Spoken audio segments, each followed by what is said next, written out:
Savoir brasser, on vient faire un tour à Québec, à la Barberie, dans le quartier Saint-Roch.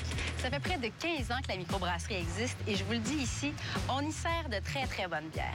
Mais avant de parler de bière, on s'en va rencontrer Bruno Blais, qui est un des membres fondateurs de la Barberie, et il nous attend dans son milieu naturel.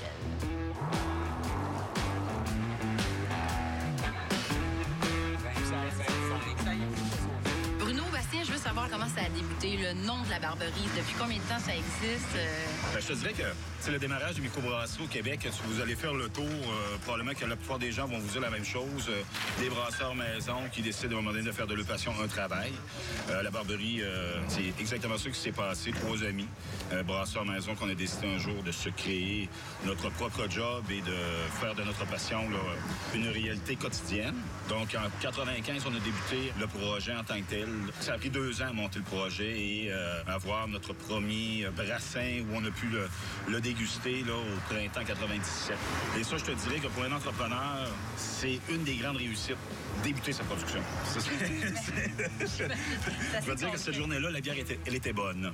Il y en a plein qui se demandent, c'est quoi la Barberie? Ça fait viking, ça fait barbare, le nom, on ne sait pas d'où ça vient. Souvent, les gens nous mélangent, ils vont appeler ça la Barberie. Fait que moi, je leur dis, ben non, on est des barbus, ils n'ont pas des barbares. Et voilà. Voilà. Non, c'est ça, mais le nom vient de la barbe, parce que les 3 membres fondateurs de la Barberie étaient barbus à l'époque. On a hésité un peu au début à l'utiliser, parce que la Barberie, ça fait drôle un peu, ça. Mais finalement, les gens l'ont adopté, puis les gens trouvent ça sympathique, puis est venu après ça le petit casque. Puis, Vous avez décidé d'adopter le modèle de la coopérative, c'est ça? Oui, c'est ça, coopérative de travail. Quand on a commencé la Barberie, on cherchait un modèle justement qui nous ressemblait. Le modèle coop, après avoir fait quelques lectures, on a trouvé qu'au niveau de la démocratie, c'était bien. Et c'est surtout au niveau du partage des richesses que ça m'a allumé beaucoup. Parce que quand il y a des profits qui sont générés au sein de l'entreprise, les profits sont séparés au prorata des heures travaillées durant l'année à travers les membres. C'est un modèle qui est intéressant. C'est un modèle qui se développe beaucoup aussi, oui? Surtout au niveau des microbrasseries. Il y a plusieurs microbrasseries qui sont basées sur ce modèle-là, qui ont suivi nos traces pour se développer. En fait, la Barberie, on était la première microbrasserie à adopter le système coop au sein des microbrasseries. Okay. Bastien, qu'est-ce qui t'allume le plus, qui fait le plus vibrer dans le brassage? C'est sûr que la création, c'est vraiment intéressant. C'est quelque chose, on a des idées pour quasiment l'année à venir sur des bières que ça fait longtemps qu'on réfléchit. On a plein de trucs. Mais c'est sûr que la création, c'est un petit peu... C'est l'étincelle qui est le plus spécial là-dedans. C'est de faire une bière pour la première fois, puis de voir après ça, 1 mois après l'avoir brassée, comment elle va sortir exactement. On le sait pas mal. Mais on peut avoir des petites surprises, comme la sangribière, c'est un exemple. Il y avait du jus de raisin. Ces petites levures-là, il faut les apprivoiser quand même. C'est au-delà du brassage, il faut qu'une entreprise fonctionne, il faut que tu t'en occupes au niveau administratif, au niveau de la gestion, tout ça. Fait qu'aujourd'hui, je ne fais que de la gestion. Mais est-ce que ça te manque? Ce qui me manque, là, c'est les petites réunions autour de nos cuves du départ. On s'accotait ces cuves comme ça, on mettait notre bière là, on jasait, on parlait bière, on parlait de notre entreprise autour des... C'était pas très productif, remarque, mais c'est pas grave, c'était plaisant. Santé.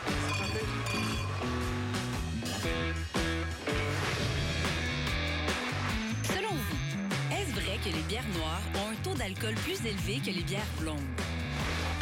Au retour de la pause, la réponse à notre question belle gueule et on vit des émotions fortes en canot avec Bruno.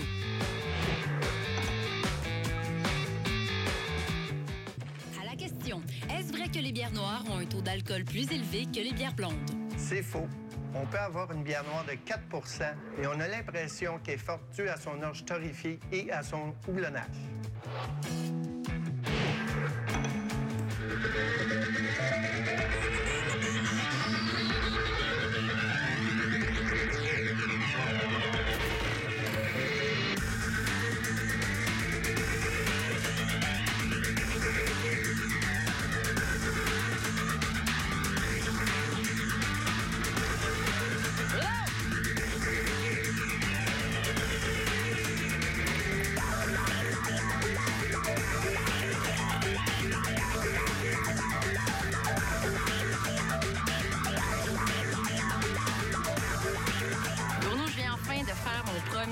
entraînement de canot. Je pense que ça mérite un Tu as cheers. aimé ton expérience? J'ai adoré, Oui. c'est extraordinaire.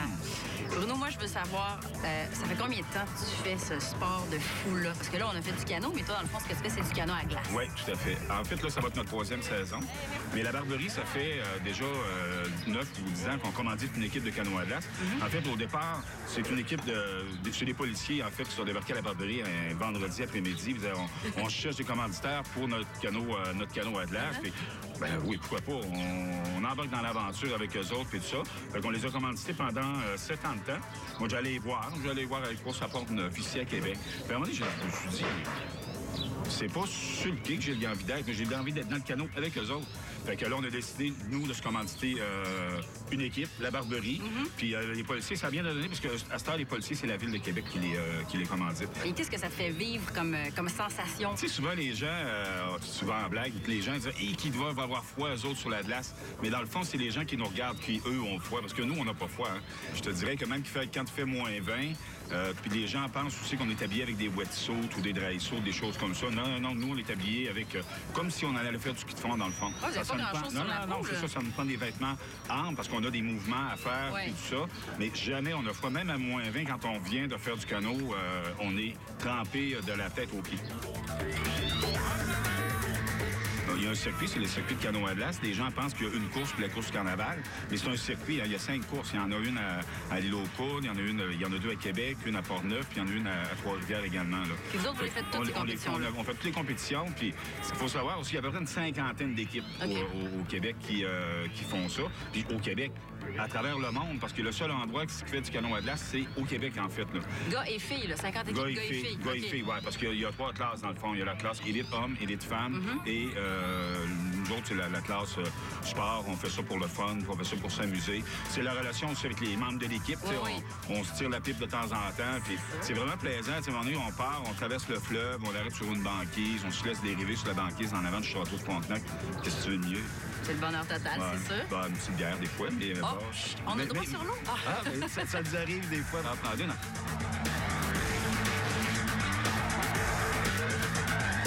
J'ai une bonne pratique aujourd'hui. Faut-tu vraiment qu'on en parle? Oui. La première fois, c'est sûr que c'est là. Tu sais, c'est pas toujours facile. Le monde, il dit que c'est un sport extrême, mais moi, c'est un sport, j'appelle ça plus un sport, c'est un sport le fun, là. Ça paraît toujours pire, je pense, quand on le voit de l'extérieur. Mais quand t'es sur la banquise, là, tu marcher sur la glace, tout le monde est capable de marcher sur la glace. Non, c'est sûr. C'est sûr courir avec le canot. Courir avec le canot, ça arrive des fois qu'on arrive poquer un peu, là. Ça se finit comment quand vous êtes faire une compétition? Vous ramassez tout à la Barberie?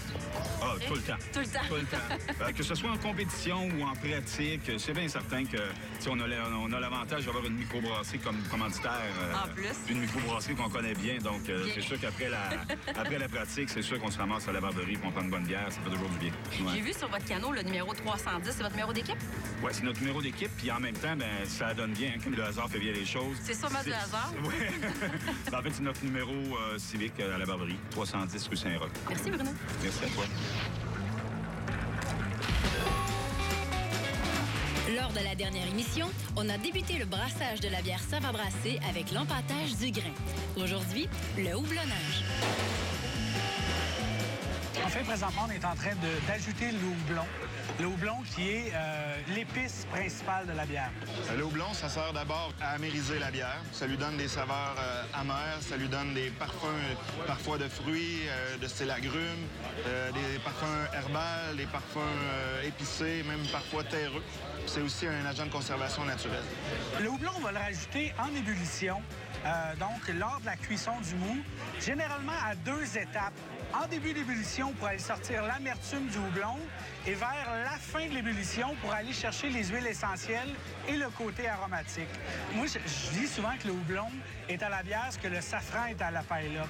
En fait, la paella, c'est un riz qui est épicé au safran.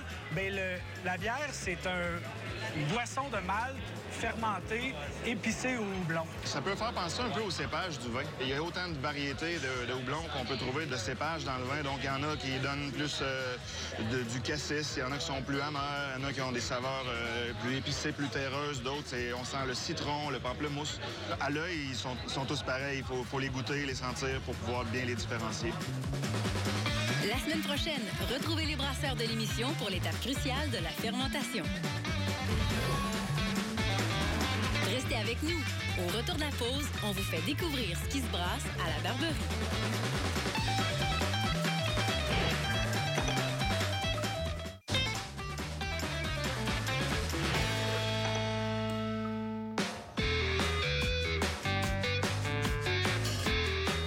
Bastien, dis-moi, là, les recettes, vous en avez quelques-unes depuis 15 ans. Vous êtes rendu à combien de recettes originales? En 15 ans, on a au-dessus de 200 recettes originales de créer. Mais de façon régulière, on brasse à peu près 40 sortes par saison environ. Même avec les bières exclusives, tout ça, on fait une soixantaine de recettes différentes annuellement. En 15 ans, le marché a complètement éclaté. Avant ça, les gens, dans le temps de mon père, ils commençaient sur la Labatt 50, ils finissaient sur la Labatt 50, puis il n'y avait rien que ça de bon, puis c'était comme ça. Aujourd'hui, les gens, ce qu'ils veulent, c'est de la diversité et des nouveautés. Si on ne sort pas de nouveautés, les gens se demandent comment ça qu'ils ne sortent pas de nouveautés, eux autres. Toujours brasser la même bière, à un moment donné, ça devient un peu redondant. Puis des brasseurs, dans le fond, c'est des artistes. Hein, ça aime créer. Ils vont créer des nouvelles affaires. C'est ce qu'ils aiment faire aussi. Fait que des nouveaux goûts, des nouvelles choses, des nouvelles idées. Ils sont à l'affût. Des fois, ils parlent à nos clients. Les clients leur demandent « Hey, ça serait le fun d'avoir ça. On serait-tu capable de faire une bière avec ça? » Fait que ça mijote dans leur tête. Puis, à un moment donné, ils vont nous prendre une nouvelle recette. La blonde au chardonnay, ça en est un exemple. Lime framboise, la Sainte-Rivière. C'est toutes des choses qui sont nouvelles. Puis en même temps, je veux dire, les gens l'ont adopté. La Sainte-Rivière, on la sort sur la terrasse à tous les étés. Puis les gens attendent la sortie de la Sainte-Rivière. Ils viennent ici à la Barberie pour ça. Votre favorite? Moi, j'aime bien la Brasse Camarade. Oui? Ouais, c'est une bière grosse, pratiquement brune, une bière qui est très maltée, avec un arôme vraiment intéressant de houblon. Là. C'est une bière qui est un petit peu plus forte en alcool. Ouais. Ça passe très bien. Ça, c'est vraiment mon type de bière. Et elle n'a pas un caractère social, cette bière-là aussi? Oui, c'est ça. Il y a une partie des profits de cette bière-là qui est retournée au Fonds d'emprunt Québec. Okay. Les entrepreneurs à partir des entreprises. La Barberie, on a été aidés par le Fonds d'emprunt, nous autres, au départ. Sans le Fonds d'emprunt, probablement que la Barberie ne serait pas là, parce qu'on était vraiment là, acculés au pied du mur. Fait que, c'est un peu le retour du balancier, je te dirais. Ouais. On a été aidés par le Fonds d'emprunt. C'est à nous maintenant à aider le Fonds d'emprunt, à aider d'autres entrepreneurs comme nous autres qui ont des idées, mais qui n'ont pas de sous pour les partir. Toi, Bastien, ta bière préférée, c'est laquelle? J'aime beaucoup la cuve rôtée. J'avoue que c'est une bière, en plus, que je suis assez fier parce qu'on a vraiment réussi un mix assez particulier. Puis tout le monde apprécie cette bière-là. C'est vrai qu'il est aimé de tous et toutes, c'est vrai.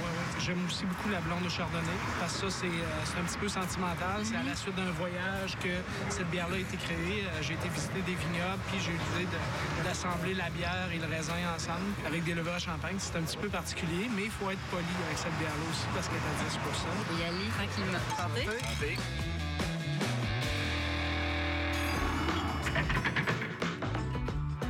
Dans les émissions passées, je vous ai parlé des ingrédients de la bière. Le malt, le houblon, l'eau. Dans la salle de brassage, on va réunir tous ces ingrédients pour faire un brassin, une recette de bière. On commence par peser les différents maltes et céréales et, à l'aide d'un moulin, on les concasse afin d'exposer le précieux amidon à l'intérieur de la graine. Dans la cuve matière, on mélange les céréales avec de l'eau chaude pour faire une espèce de pâte ou gruau. Les enzymes naturelles de la graine se mettent alors à l'œuvre et découpent les grandes molécules d'amidon en plus petites molécules de sucre. Ce sont ces sucres qu'on fermentera plus tard pour faire de l'alcool. Dépendamment de la température et des maltes choisis, ces sucres seront plus ou moins fermenticibles, laissant plus d'alcool ou de corps à la bière finale. Ensuite, il faut séparer le liquide sucré des écorces de malt. Dans la cuve filtre, un faux fond perforé permet au liquide sucré de passer tout en retenant les écorces. On aspergera le tout d'eau chaude afin de récolter tout le bon sucre. Les écorces, appelées drèches, pourront servir à la nourriture animale. Le liquide sucré, appelé mou, est ensuite bouilli pendant 1 heure ou 2 dans une grande chaudière. Et c'est ici qu'on ajoute le houblon et les autres épices afin d'aromatiser la bière. On enlève ensuite le houblon par centrifugation ou décantation et on refroidit le tout.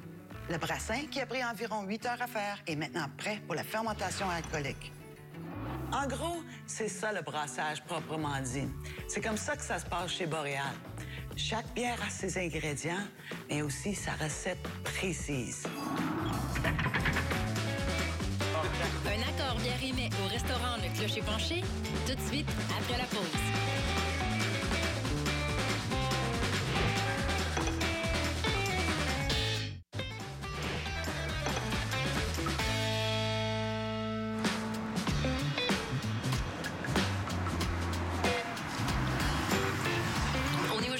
Clocher Penché sur la rue Saint-Joseph.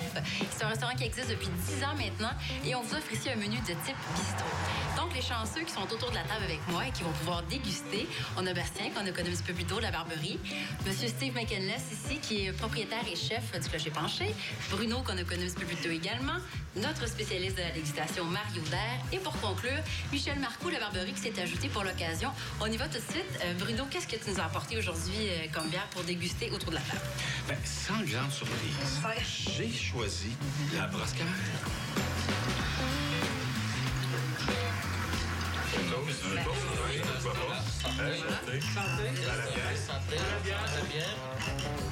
C'est vraiment caramel brûlé.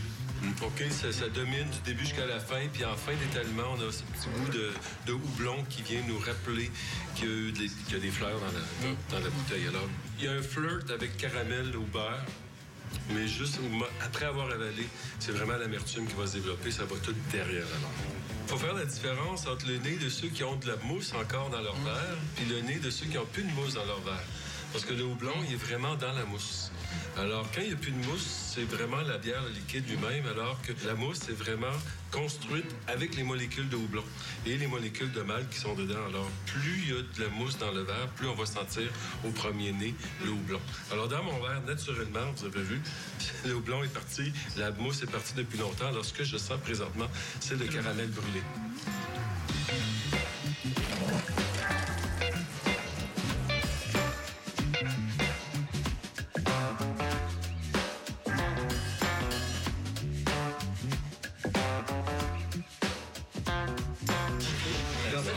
De flan de porcelet qui a été confit toute une nuit. Puis après ça, on a fait des petites croquettes avec une salade de pommes de terre, moutarde avec des cornichons, puis une huile de chorizo. Également un ketchup de poivron rôti. Bien, merci. Merci beaucoup.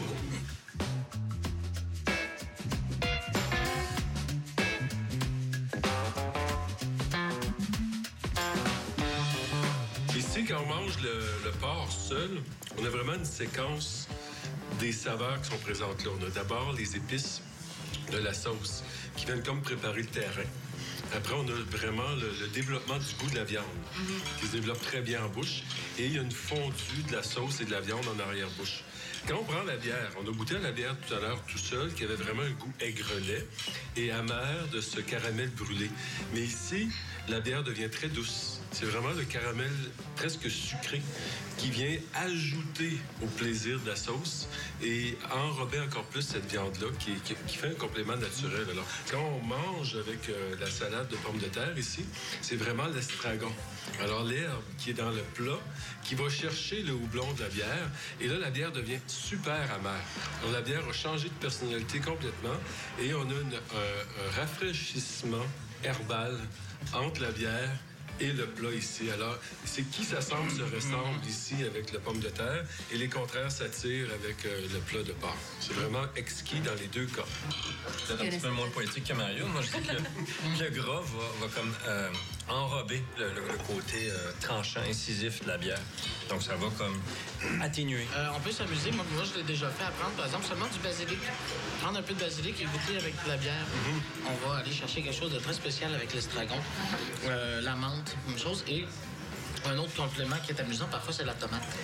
Mais moi, ce que je trouve intéressant, c'est qu'on aurait fait ce genre de souper-là, ne serait-ce qu'il y a 10 ans, mais jamais on en aurait parlé de la même manière qu'on en parle maintenant. Parce que les accords bière et mets étaient pratiquement inexistants au Québec. Et ça, je pense qu'au niveau de l'évolution de notre industrie, c'est un fait marquant. Bon, mais je pense que tout le monde s'est bien régalé. On a eu un mariage parfait, je pense, avec la bière et le porc. Je vais chercher les desserts en cuisine et je vous reviens là-dessus.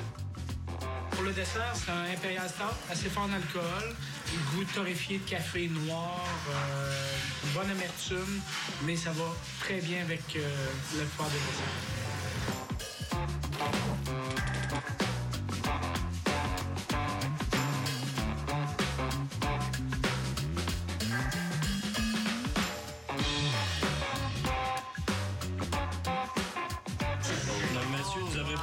Desserts, qui sont d'ailleurs faits avec une autre bière de la Barberie, Je l'ai utilisé pour faire la mousse sur le dessus.